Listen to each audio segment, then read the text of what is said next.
संप्रदायातील अजून एक थोर संत, ते प्रथम शैव उपासक होते।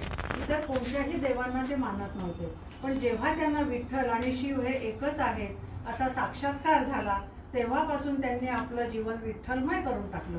18 पगड जाती जमातीच्या संतांनी एकत्र येऊन वारकरी संप्रदाय वाढवण्याचा प्रयत्न केला। यात संत नरहरी सोनार यांनी आपल्या भक्तीचा ठसा सर्वत्र उमटवला। संत नरहरी सोनार हे जातीने यजुर्वेदी ब्राह्मण, पण त्यांचा पेशा सोनार असल्याने त्यांना सोनार हे आडनाव मिळाले। नरहरी सोनार यांचे अभंग फार थोडे उपलब्ध आहेत।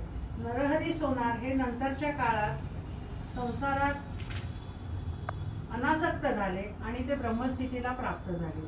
देवाचे नामस्मरण करीत असताना त्यांनी विठ्ठलाच्या हाताचा विळखा घातला होता। जणू काही या महापुरुषाच्या अंगात भक्तिभावाचा, ईश्वरी शक्तीचा भावेश संचारला होता। देवाच्या कटीला मिठी मारून हा भक्तराज विलीन झाला परमात्म्याबरोबर। नामदेव महाराज म्हणतात, नरहरी सोनार झाला अलंकार देवाचा हा। तर असे हे नरहरी संत स्वतःला देवाचा सोनार समजायचे। तर ऐकूया त्यांचा अभंग।